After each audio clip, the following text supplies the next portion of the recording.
Kirsty. Hi Alice, how are you? I'm good, thank you. I feel like I was being interviewed there.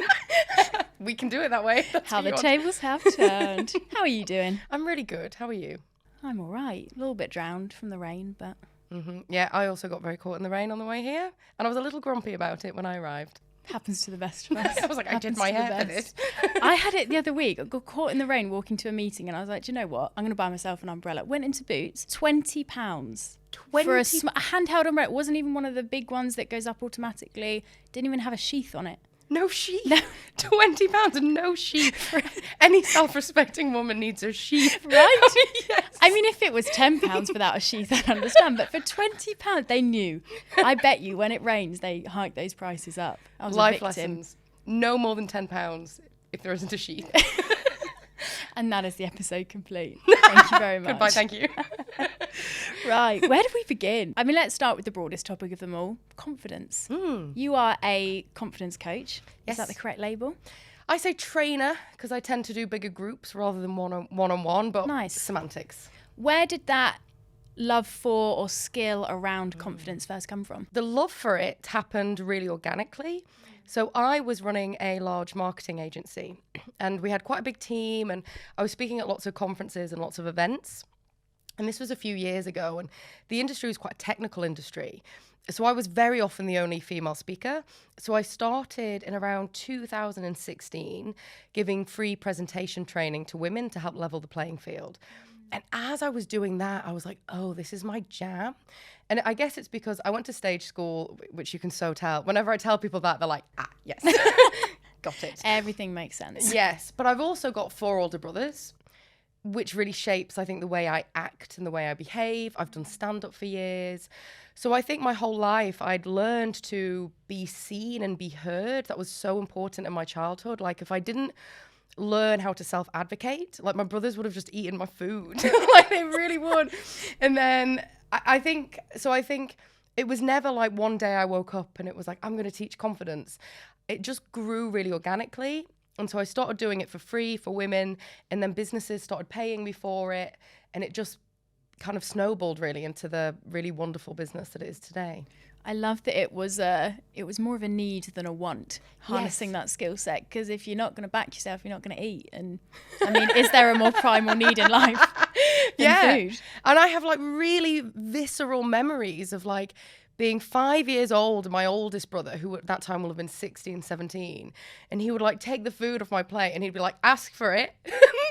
just like old, horrible older brother stuff.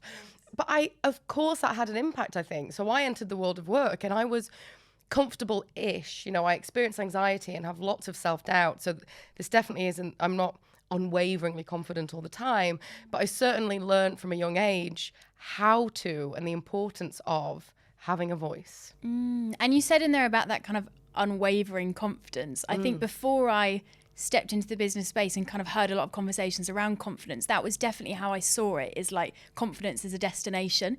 It's like a perfect thing that I must achieve. How do you view confidence? Like if you were to give it a definition, what actually is it? So my definition of confidence is just you being a bit more you.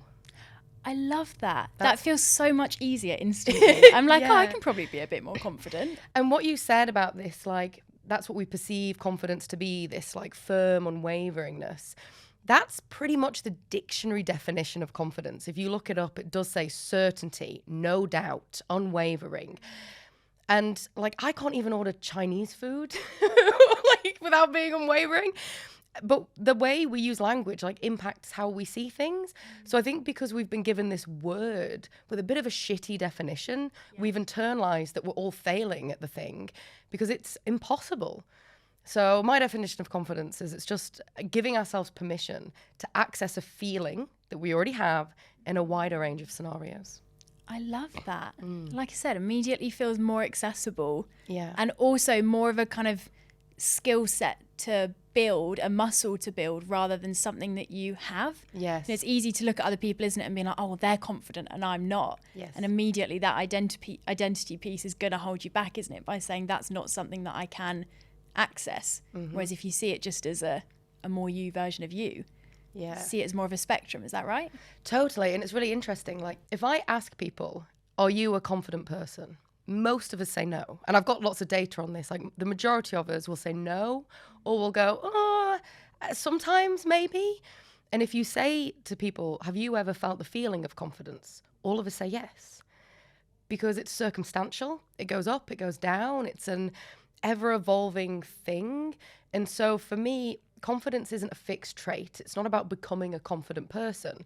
It's simply about understanding what confidence looks and feels like for you as an individual, and having tools to access that feeling in as many situations as possible. And we all manifest confidence differently. You know, so for some people, confidence is quite calm and grounded. It isn't for me. I don't think it is for you either. Like, no. It's a bit more like da da da da da. Yeah. That's like our confidence. Whereas for some people, confidence is formal. For others, it's playful. Like, there's loads of different expressions. All confidence is just how we express ourselves. And also, I also think about confidence as the space that's left when all of the other stuff falls away. You know, confidence is just when we allow ourselves to take a deep breath and expand a little. Confidence is just what's left when we do that. But I definitely resonate with what you said there of I think we are that same style of confidence where, like, for me, I'm way more confident in front of 2 cameras with professional lights on me than I am sat in front of my phone.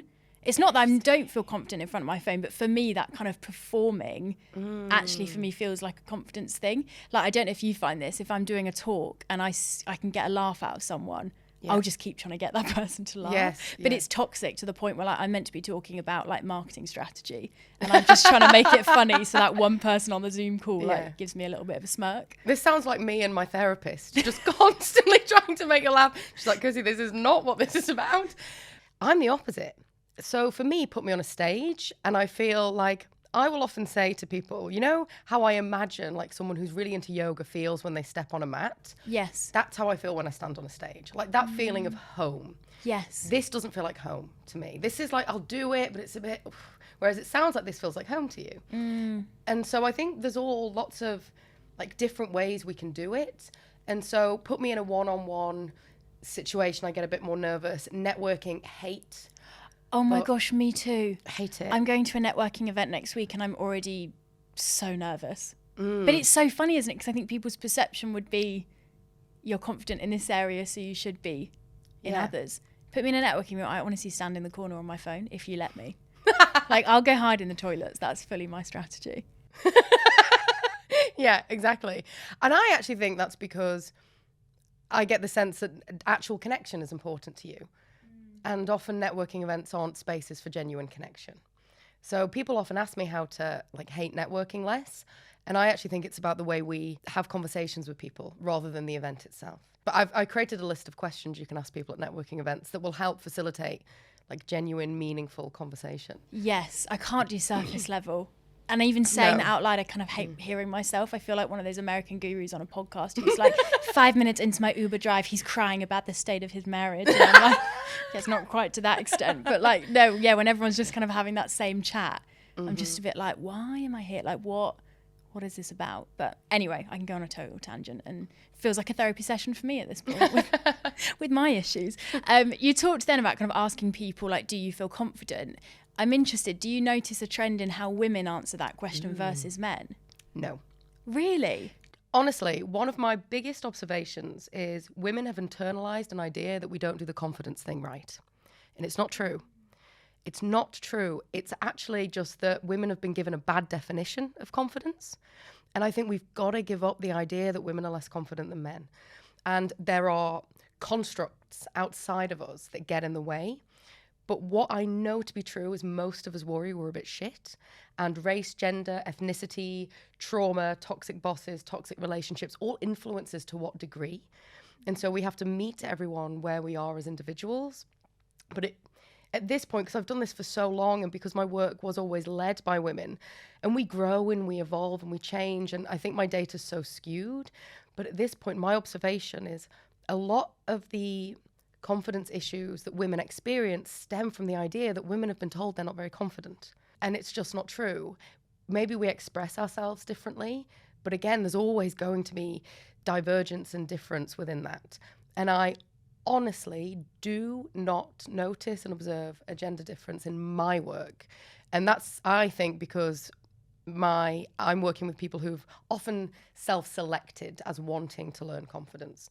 But generally people don't say different things. I find that fascinating. But actually, the more I think about it, I can see how that makes sense. I often observe, if I'm ever in an interview situation, people will often ask, like, what was it like starting a business young and as a woman?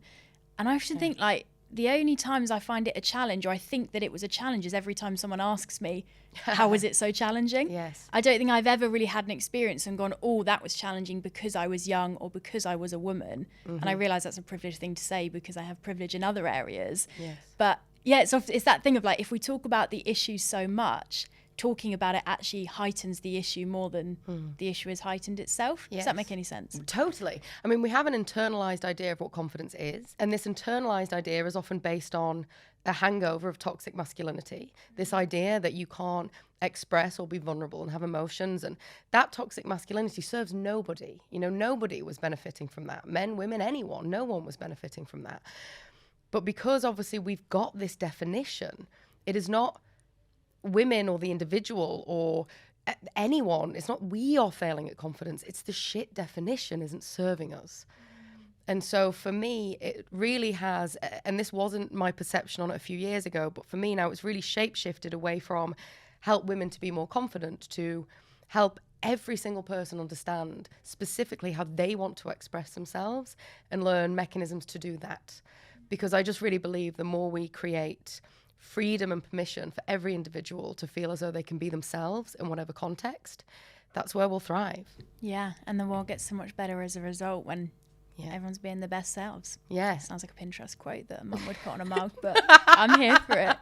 And I also know, you know, and this is my primary job. I have a thriving business on this. And I know when companies, a lot of the work I do is with companies, when they say, can you come and train our team to be more confident? What they're kind of saying is, can you come and train our team to be more like how men used to be? It's kind of, I think, what they're saying. And this is nobody's fault. This is just shitty ideas that we were given by society. And now we're just trying to, all of us collectively, I think, doing really good work to try and just unravel it a little bit. Yeah. Have you read the book Lean In by Sheryl Sandberg? I've never read it, actually. Should I read it? Well, I'll tell you my thoughts on it. And I think you might want to read it from a kind of interest perspective because it's very much what you're talking about there. Where if people don't know, Sheryl Sandberg is, I think, the COO at Facebook. She's kind of the second down from Zuckerberg. And she wrote this book all about Lean In, which is where she noticed, you know, there weren't many women at the table. Women weren't putting their hands up. Women weren't on stages. And she wrote this book around, hey, as women, we should lean in. And I have a kind of mixed take on the book. I think there's a lot of good stuff in it. It definitely inspired me in a lot of ways, but it's come under a lot of criticism because and this is my very kind of broad conclusion of the book, but what she basically talks about is how as women, to get a seat at the table, we need to be more like men.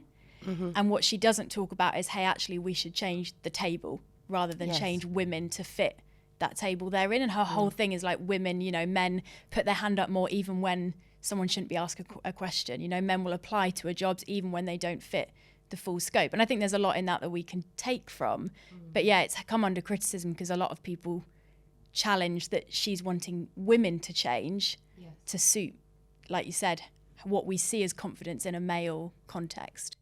And that's really interesting because I also think that's not my perception, but I'm really here for that idea.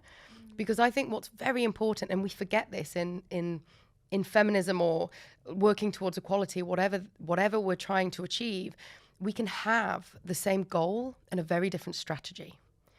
And actually, maybe that would help. That strategy of women lean in is one. It's not my strategy. My strategy is maybe let's change the table. Let's change how we, at a fundamental level, think about what this stuff is. Yeah.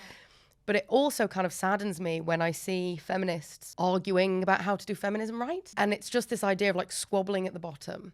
And I actually think a nice example is maybe this girl boss thing, right? Not something that resonates with me, never has, almost certainly never will. Who knows? Who knows? But I really, if you're a woman and identifying as a girl boss works for you, then fan-fucking-tastic. Like, we need a lot more space to go, here's the goal, this is what we're trying to achieve. You do that, you do that, you do that. It's how you do it in a business, multiple different tactics. I'll definitely read Lean In, actually. And I can imagine that wouldn't be my mechanism to try and drive for equality.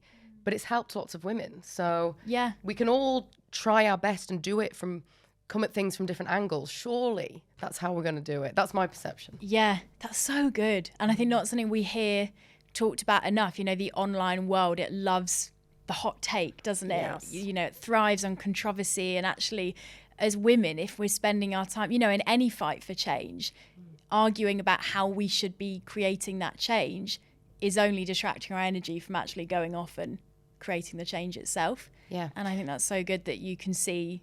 Yeah, I just don't think that's not something you see often, is people acknowledging, like you said, this is my way of tackling it, but it doesn't invalidate all those other approaches. Yeah. There is so much room for people to be what they want to be. There is so much space for that. And I actually saw a debate happening on Twitter. I mean, my favorite thing about Twitter, it's the best place for complex debate.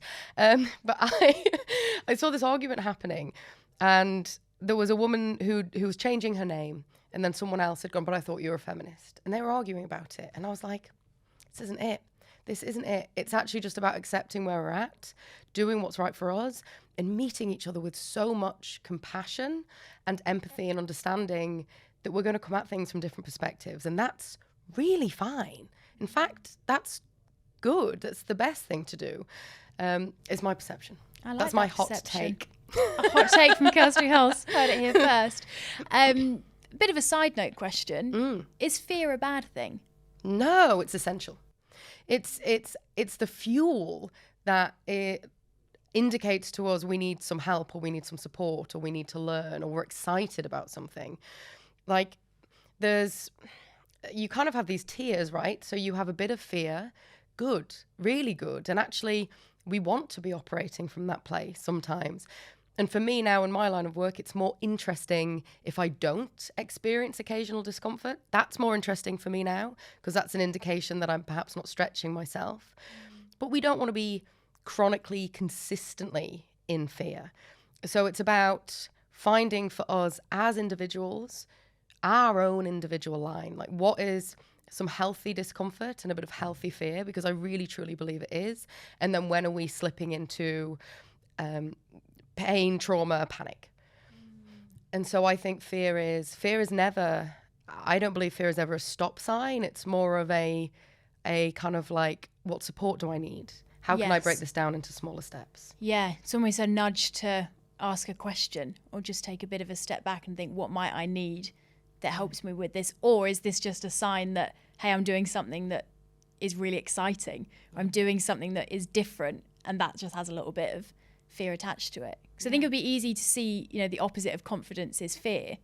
Yes. But actually, do you see how the two come together? Yeah, and so my life motto is scared and ready. Like, so much so I have it like... Mine's scared and unready. I am neither. Mine, does it even matter?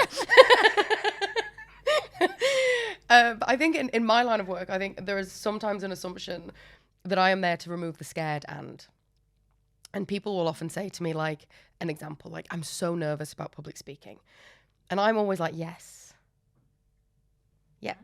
Yeah, like it is scary. We're not trying to get rid of how scary it is. That isn't the aim of the game. We're trying to figure out how we can best support ourselves to do something we might want to do. Good. It's like, feel the fear and do it anyway, but not quite that Pinteresty as a quote. Of like, actually, as long as what you're wanting to do that feels a bit fearful, you know, the way I see, at least for me, fear is as long as I want the outcome more than I'm scared of the process of getting there, it's always worth pushing through that fear. And it's kind of a muscle, isn't it? Where if you're in a cycle where every time you feel fear, you don't step into your confidence and you don't do the thing, your brain's going to learn fear is a really bad thing. So every time we feel fear, we have to stop. Whereas if you have a motto in your life of, I'm scared, but I'm still going to do it, I guess you build that muscle of resilience where, yeah, I can feel fear.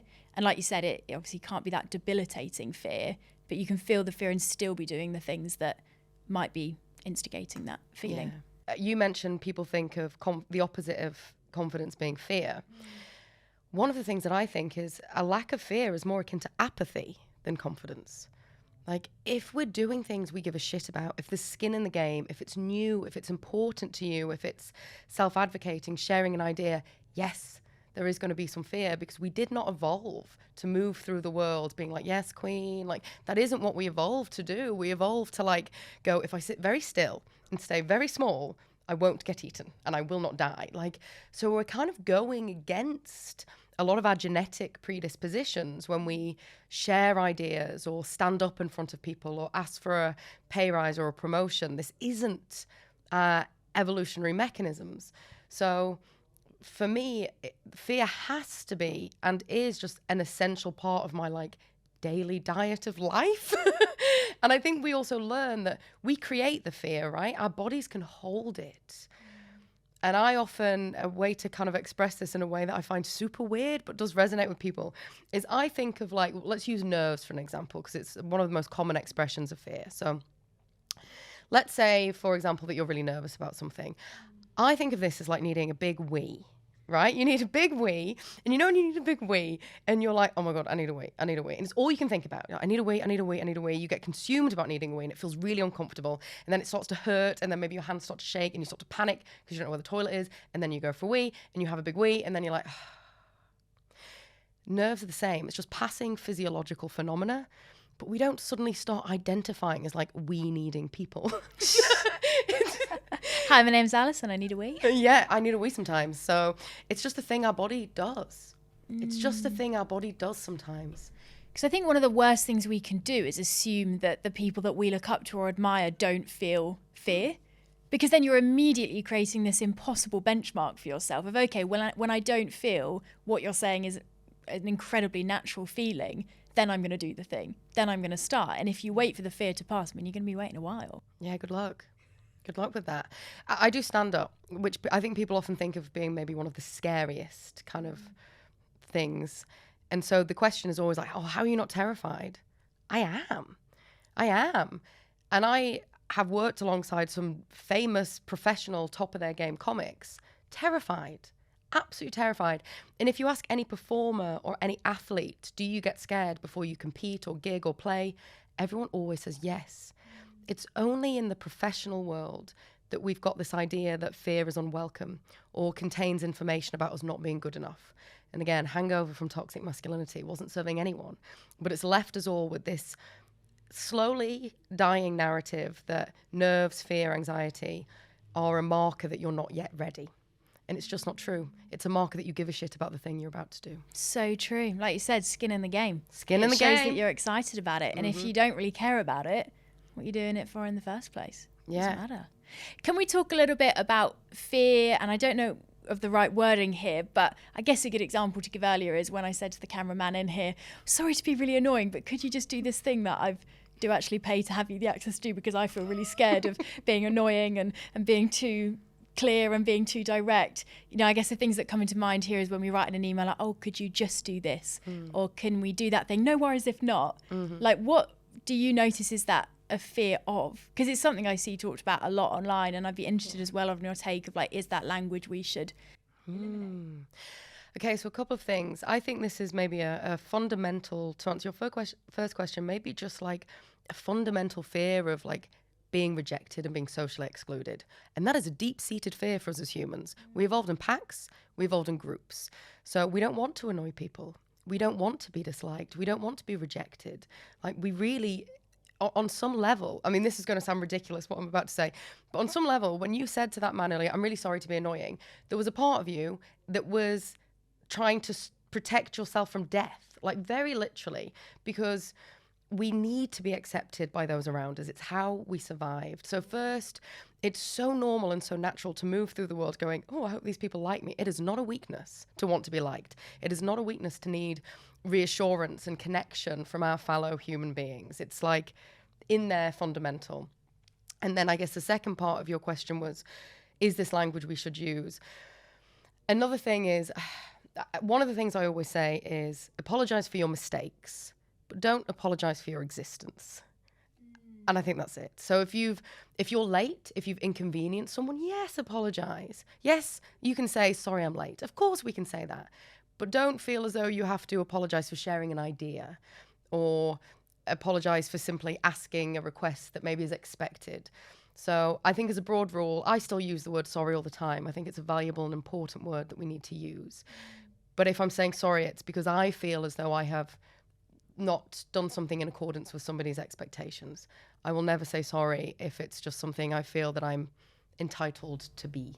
That is such a good way of seeing it. And I think a take that I can really get on board with, because I love looking at things in extremes. I think it's why my whole wardrobe is black and white, because I'm just I'm all here, I'm all there. And again, it feels like a bit of a therapist session, talking about this the other day with my therapist, about how I love ends of the spectrum. And I find the conversation around, like you said, kind of wanting to be liked and wanting to come across well often feels that way, where it's like, okay, well, the other option is, you never say sorry. I saw this thing once that was like, if you've inconvenienced someone, don't say sorry that I did it. Say thank you that you were okay with it.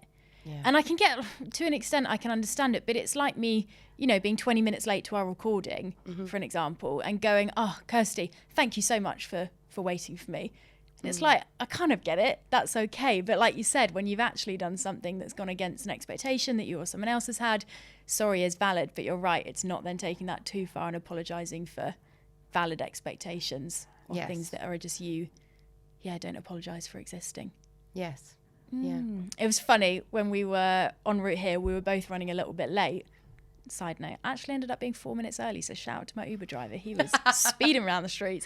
But I went to text you saying, sorry, I'm late. And Kirsty, I agonised over that text for about 30 seconds. And that's what, as a confidence trainer, I'd want. I'd want you to sit agonising. I did, because I initially wrote, so sorry, think I'll be 5 minutes late. And then I was like, should I apologise for this?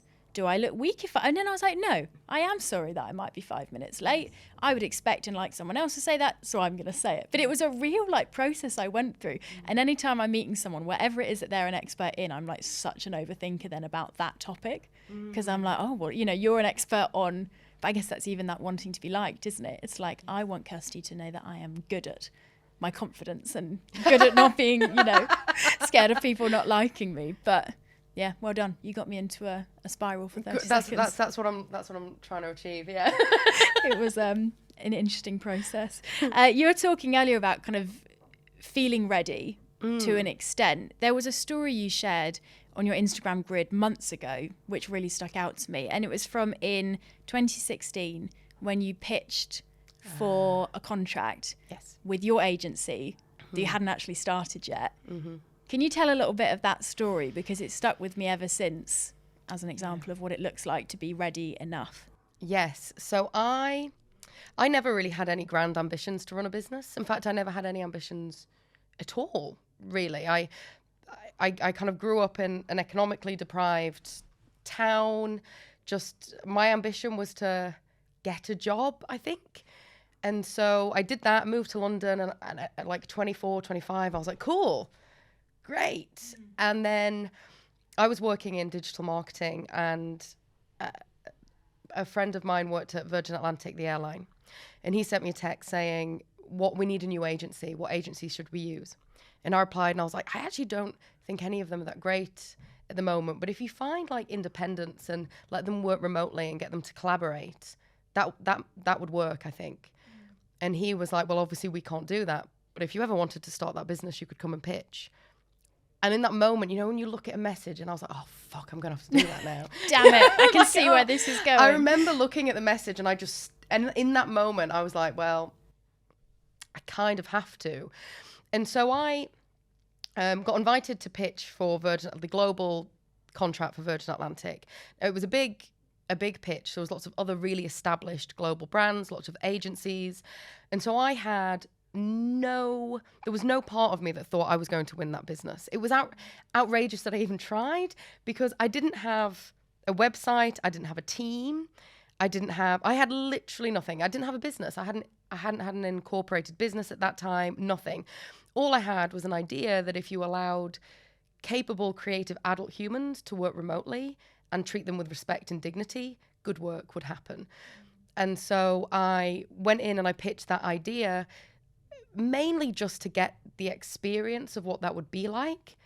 And before I went in, I was crying and freaking out, because there was like big established global teams, and then just me stood in the stairwell freaking out. And then I went in and I pitched and I won the contract. And then then it was a ride, just trying to get everything set up, because Virgin Atlantic is a big business. They have a very robust process to work with suppliers, and they were emailing me like, what's your data protection policy and what's your IT security policy? And it was like the Gmail tab in my browser.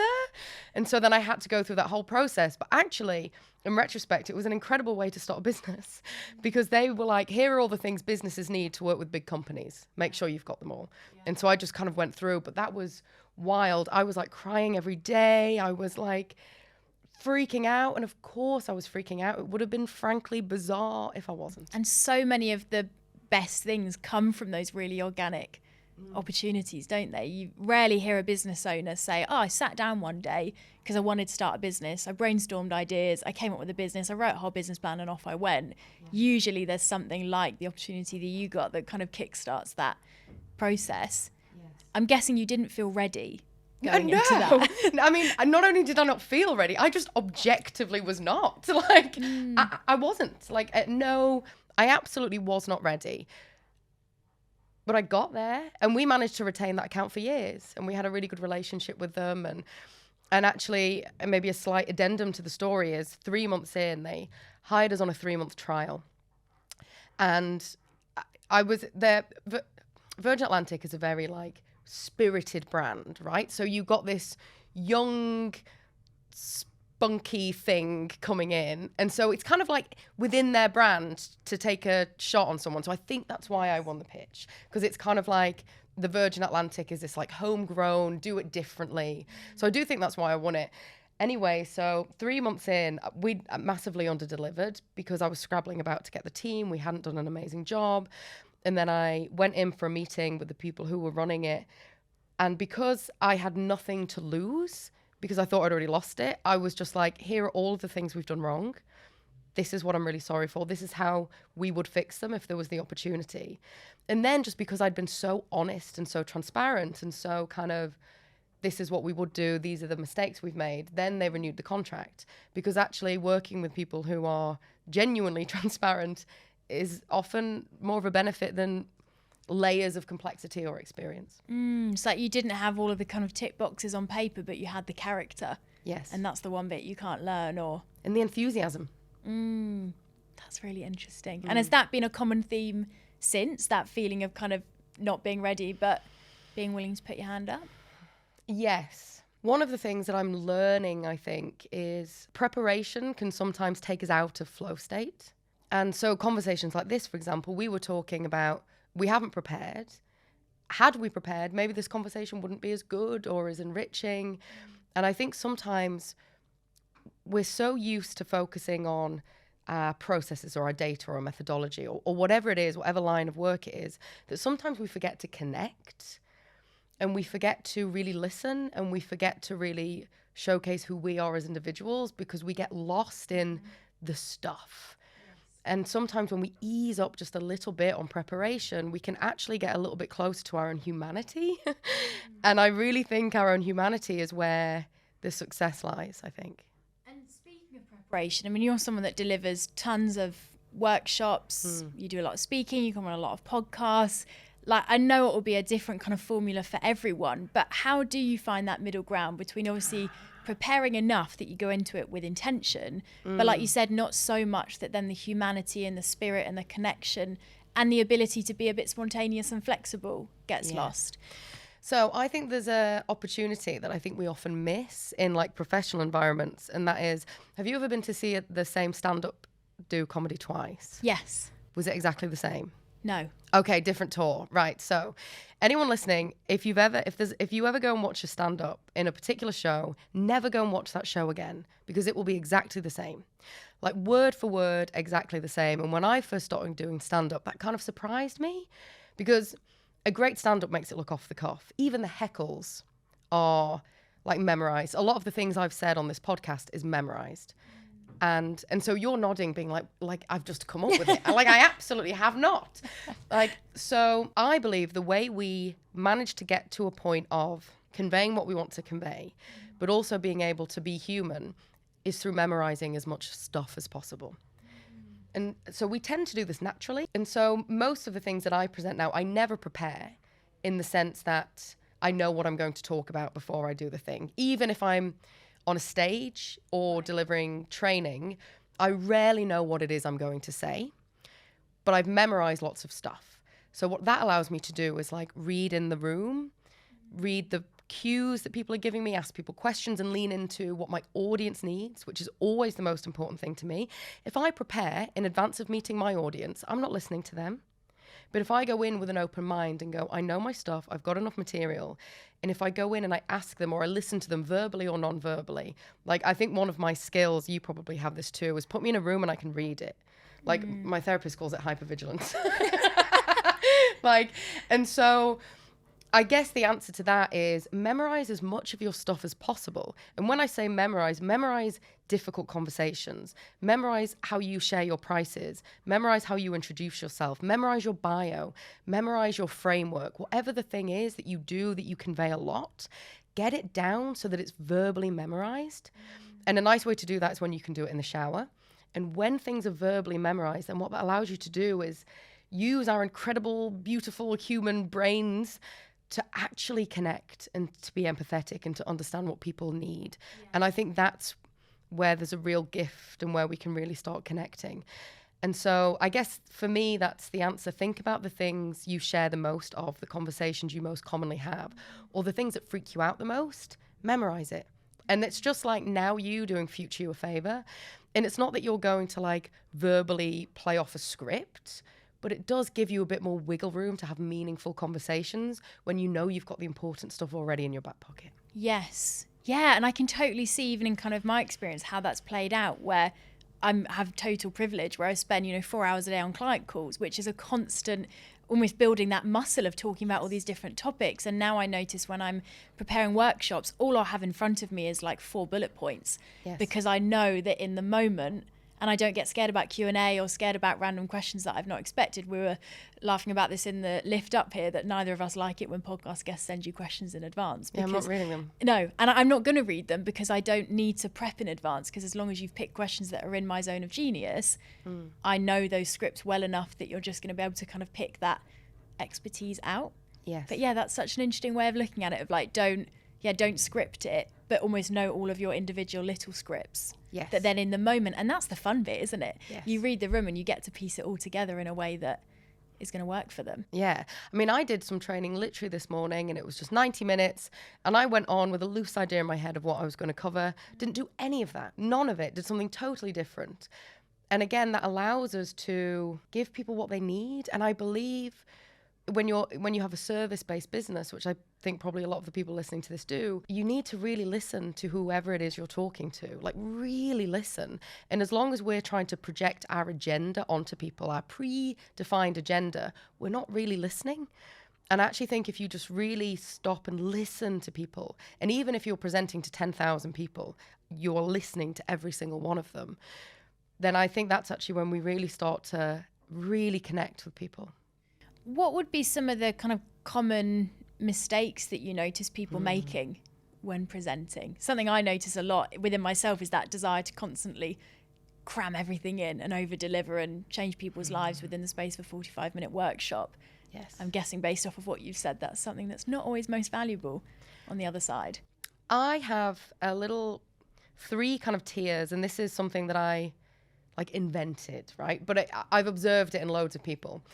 We tend to have 3 levels that we speak on. Now, this is the same whether we're talking to 1 person, 10 people, 10,000 people. We start by speaking to impress. So that's when we're going, I hope this person thinks I sound smart. I hope they think I'm good enough, I'm an expert. And this tends to be earlier in our careers, or maybe when we're starting something new, and it's really valid and it's okay. So we start by speaking to impress those we're talking to. That's fine. When we get a bit more experience, we move into speak to inform. And that's where we go, I am going to tell you of some stuff. Here are some things I know, and I'm going to tell you about it. Great. And then, if we're lucky, we can get to speak to inspire. I don't exist in this conversation. Like, I'm removed entirely from this picture. And all I ever do whenever I speak is I ask myself the question, how do I want someone to feel after I've spoken to them? And it's not about me. It really, and it takes time to get there. It's an expression of confidence, I guess. But I think if I was to give anyone any advice, and it's really simple and quite easy to do, is often when we're speaking to people, we want them to take an action or we want them to think something. In order for somebody to think or feel something, we have to feel that. Like, we have to. Like, if you want somebody to think you're an expert, you've got to think you're an expert. Or if you want someone to feel inspired, you have to feel inspired. And so for me, it's just about infusing your presentation, your communication, your Instagram caption, whatever it is, infusing it with the emotion that you want the other person to feel. And if when we share from a place of feeling that emotion, then other people pick up on it. And I will openly cry on stage, or I will openly laugh, because I know that if I'm getting moved by the things that I'm sharing, then other people will. If I'm not, they won't. And so I think that would be my one piece of advice for whatever way you're trying to connect with people. Think about how you want them to feel. Ask yourself, do I feel that? And if the answer is no, go, okay, how can I help myself feel that? And if we feel something in ourselves, it will shift the way we communicate, but also we make it really about the other person. And it's only ever about the other person. It's never about us. That idea of speaking to inspire, not inform, I think just completely hits the nail on the head. And I think if a lot of us are really honest with ourselves, and I like that you said, it's an okay starting point. It is often that desire to be liked, isn't it? Or not inspired. What did you say? Inspired and impress. Yeah, that impress, inform, inspire. Yes, I meant impress as that first step of feeling like, oh gosh, I want people to like me. Yeah. I want them to think I'm good. I want them to think I've got loads of expertise.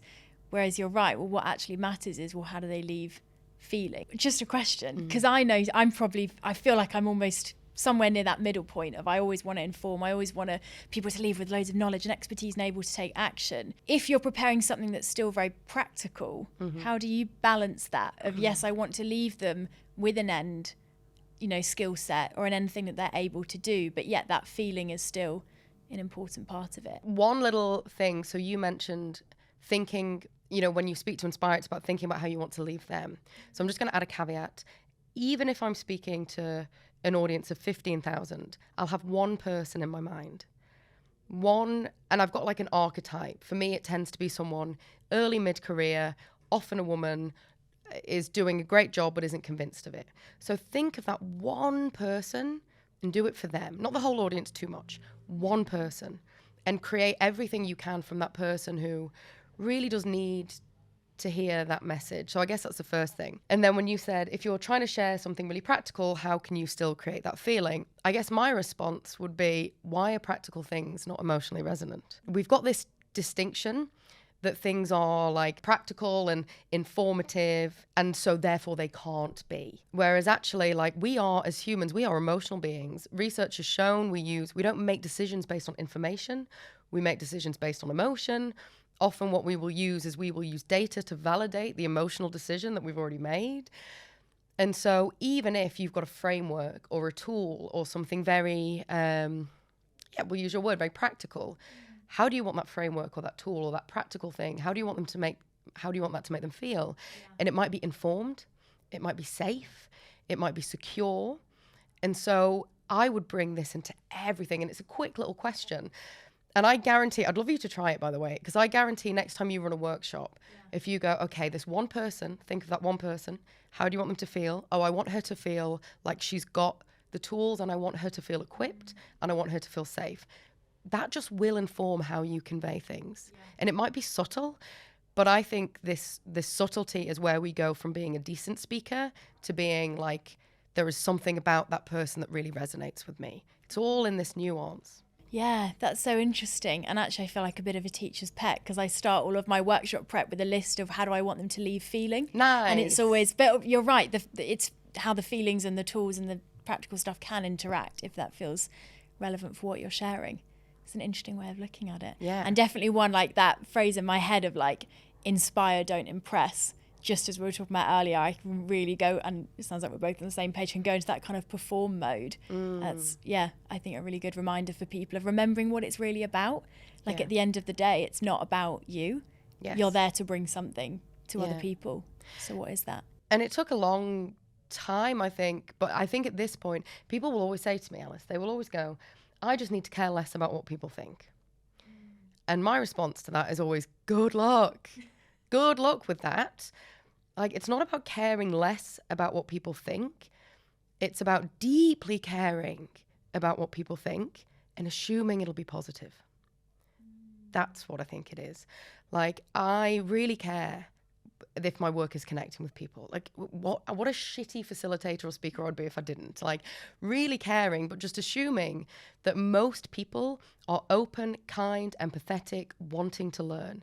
And so care what people think, but do it from the assumption that most people have got your back. Most people want you to win, and most people are going to listen earnestly with an open heart and take away what serves them. Yeah, and trust that they're, like you said, they're able to take from it what's going to feel relevant to them. It's always that, for me, so many of these conversations, in my head at least, come back to that feeling of that we think we're at the centre of everyone else's universes. And you analyse everything you're doing to such an nth degree because you think, oh gosh, I bet Kirsty's laying awake right now thinking about that weird question I asked on the podcast or that weird way that I looked at her ex. And it's like, nobody cares about you as much as you think they do. And that's actually the most freeing thing you can realise. And like you said, even if they are caring about you, it's 98% in a positive sense, but we have such a negative bias, don't we? We're assuming the worst about ourselves when we would never do that to other people. For anyone listening to this, how many times have you thought about food so much in this podcast? Like, we go away and we fade in and out of listening, and even whilst I've been here talking to you, my brain at some point, and I'm really trained to not do this, but maybe 2 or 3 times my brain went, I'm a bit thirsty. Just kind of like goes away. And so we're not being scrutinized anywhere near as much as we think we are. And all we can do, I believe, is I have no control at all how other people perceive me, but I very much have control over the intentionality and the energy that I put into the world. Yes. And if I place my focus on making sure that I'm, as much as I can, trying to share information that feels valuable to me, then that's all I can do. Actually reminds me, I've got a little ring on my finger. You won't be able to read it from there unless you've got incredible high sight. You don't know me. 20/20 vision. And it says on it, for one. And it's like my phrase I always say to myself, and it kind of means both, like everything I do is just to help one person. If it helps one, it's worth it. But also when I'm in any kind of conversation with someone, I just want them to leave with one thing that's valuable to them. Like it's that pressure of like not feeling like you need to completely change someone's life or change their world. But actually, if you just leave them feeling a little bit brighter or with one tool or thought that might help them, like that's enough. Yeah. And actually lowering the bar. Like I've never felt so great until I looked at my thumb every day and saw that phrase, like, phew. Whenever I'm speaking, I'll always say, like, you will forget 90% of what I'm about to tell you. And whenever I say that, people just relax. Because I don't know anyway, but I feel as though we don't change based on what we know. We change based on how we feel. So we don't need to, like, learn loads of stuff from something. Like you said, just one little thing, or I guess I try and move through the world just like hoping that at some point I make someone feel something. Yes. I guess that's where my work is. I love that. That's an amazing measure of success as well. Because that's really what matters, is that phrase, isn't it? You don't really remember what people said. You always remember how they made you feel. And if you were to get me to list like all of my favourite talks and podcasts I've ever listened to, couldn't really tell you what they said. I just know, I left that feeling really inspired, encouraged, whatever that feeling was, that's the bit that sticks with you. And actually, when you think about it, that's such a more valuable tool. Inspiring someone, well, they can then be inspired to go and do whatever it is that they want to do. Whereas if you're just trying to inform, all they can leave with is that information, which has a limit. Even if they've remembered it. And I've just thought this, but I wonder whether this is also a much more inclusive approach, because we all have feelings. We all have, I don't know the people who are listening, but I know everyone that's listening has experienced pain, joy, heartbreak, rejection, abandonment. And when we connect to this and we educate, teach, whatever it is from that place, I don't know. My nan always used to say that our lessons are not ours to keep, our lessons are ours to teach. Oh, I love that. Yeah. Reminds me of what we were saying earlier of like, as long as it's a good story. I always think when I go through a big challenge, I'm like, this is a great lesson to share one day. This can be amazing content. This massive painful failure, it's going to be some good content. It's so toxic, but actually, do you know what? I'm not going to stop it because it's a coping mechanism. And if it works, we love it a coping mechanism. We love to see it. We love to see Such a tangent. I would love to end with, I call them quickfire questions. Oh yeah, nice. They're never that quickfire. But we'll try our best. We'll probably go off Do you on a want me tangent to try again. and be quick? No, just give whatever answer feels true. Pick out one of your scripts that you've learnt before. Who knows? It's giving me a whole new view on the conversation now. I'm like, whoa, what? Try and ask you something that you don't have a script for. Can you share with people a routine or a something or a habit for when you're feeling the nerves pre-doing something and you need that little boost of confidence before you head into it, whether it be a scary meeting, a pitch, a workshop you're hosting, talking on stage? What can you do that helps you to kind of step into that with your confidence? So I call this the well, yeah method. And I was having a wee. That's twice having a wee has come up in this podcast episode. Get a new personality trait, Kirsty. And I was about to do a really, really, really big talk. And I was feeling that very familiar swell of so nervous, so nervous, so nervous. And then I heard my brain go, now this was recently. At this point, I've been teaching confidence, learning about confidence for years. And then I heard my brain go, well, yeah. And I was like, oh, well, yeah. I'm nervous about speaking to loads of people. Well, yeah. You're nervous about sharing your idea in front of your boss. Well, yeah. You're nervous about starting that business. Well, yeah. You're nervous about asking for a pay rise. Well, yeah. And I think the first and most important thing is to meet our nerves with a big, well, yeah. Well, yes, we're nervous. And I think if we start from that place, that can really help, like actually. And it's never, ever, ever about trying to not be nervous. It's about trying to be like, yeah, I'm really nervous. Wow, I'm nervous. And if we do that, one of the things that I find is we get really nervous when we resist the nerves, when we panic about the nerves. So my not that quick fire answer is, well, yeah. I love that. And actually, it's just jumped into my mind. I was hosting my first in-person workshop since COVID, sometime towards the end of last year. And because I hadn't done it for 2 years, I was like, I am bricking it. Like I am so barely slept. I was so nervous. Oh. And I remember YouTubing your name and being like, Kirsty, you'll have something. And I think I just put you on in the background. I can't even remember what it was. But again, I don't remember what you said, but I remember how it made me feel. It was just listening to something you were talking about around that idea of, well, yeah. I was like, oh, okay. That is better now. So nice to me. The idea of you being nervous and going, Kirsty, I'll have something. Yeah. I love that. That makes me so happy. Yeah, I was like, who do I need to call? Ghost Kirsty Hulse. She's my woman. Next question for you. When someone is delivering a talk, whatever kind of talk it might be, one practical tip to help them present in a way that is, as you say, inspiring. We can all, this is just so true, I think, all of us can just take a big ass deep breath. We forget, we go, we rush, we go da-da-da-da-da-da-da-da. So during a talk, just remember to just keep taking really big deep breaths and allow ourselves to sit in a bit of silence.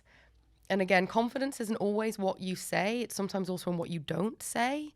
So I think during a presentation, just please remember to take a really big deep breath and to slow down and to create a bit of space, because in that space, we're more likely to be able to listen again.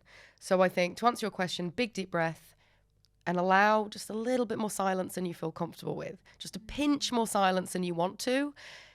And actually that's often where a lot of the good stuff comes. Yes. And whenever you're listening to someone else, that kind of spaced approach, that's the worst way to phrase that. You know what I mean? You know, and they're not like rushing with their words and talking like this and there's no space. Like it just feels so much nicer to consume because you as the listener get space as well. And I can imagine, correct me if this, I'm just trying to make some like wild psychological assumption here. Love Classic. it. My life is based on wild psychological assumptions. Underqualified, overpromoted. That's me. My assumption would be if you're not taking breaths, if you're speaking quickly, if you're kind of rushing things, surely that's kind of just telling your body and bringing it even more into a state of kind of fear and panic, because it's getting you to, I don't have the right words for it, but you know what I mean. People aren't seeing the video right now, but it's you being like, yeah, exactly that. And I also think someone asked me a really nice question the other day. They were like, can you give me in case of emergency, break glass thing to do in a presentation. If I'm ever like really freaking out, what's my go-to? And I just thought that phrasing of it was so nice. I've been using it since. It's just saying that you're freaking out, externalizing it. We're allowed to go. The amount of times I've said during presentations something like, I'm sorry, this is really important to me, so I really want to get it right. I'm a bit nervous. Can I have a minute? 99% of us will be, of course you can. Yeah. The 1% that get annoyed, I mean, that's on them. Final question I'd love to ask. You spoke right at the start of this episode about how confidence is people just being a little bit more them, and how because of that, obviously confidence can look so many different ways, and we can almost have our own style of confidence. If someone is listening to this and they are like totally at what feels to them maybe the start of their journey with stepping into their confidence, how can you kind of begin to explore and find what your style of confidence is? Ask yourself the question, who am I? How do I feel? How do I act? How do I behave when I'm really confident? The answer will be there. It always is. And it's about taking a little bit of time to explore it. And it might even be that you might have to think about in the past, maybe when you nailed that job interview or when you wear that dress or whatever. When you feel really confident, how does that feel for you? How does that manifest? And just taking some time to reflect on it, we create a blueprint, a mental blueprint. And there is a version of me, and she stands in a certain way, talks in a certain way. And I've become to know her really, really well, that version of me that is that confident expression of me. It's not me all the time. That would be fucking exhausting. And so I guess the answer to that question is, ask yourself, who am I when I feel most confident? And there'll be an answer there, but it might take a bit of reflection. Yes, but I guess that's so helpful because it stops you from just saying, oh, like you said, people say I'm not a confident person. But if you say, well, can you think of an example where you felt confidence? Immediately you can. And I guess that helps you see, oh, I'm not at the very start of the journey.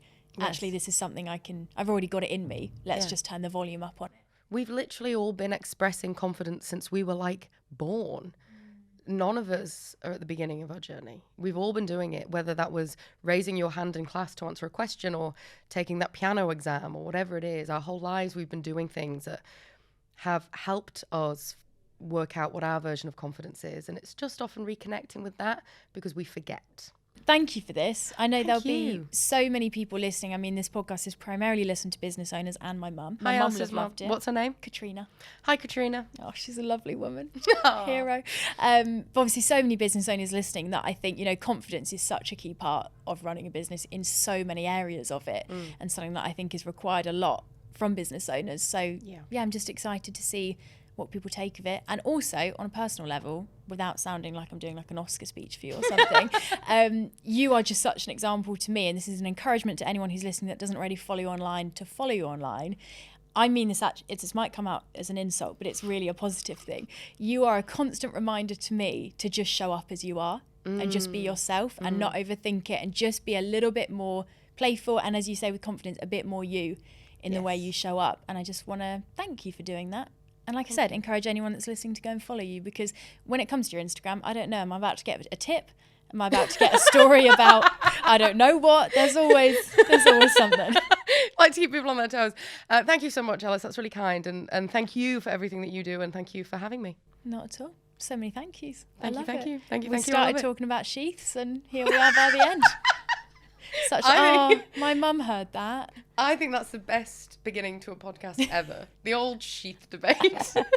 It's a hot topic, Kirsty. Hot. I'm going to bring it in as the next quickfire question with the next guest. To sheath or not to sheath? How much would you pay for a sheath?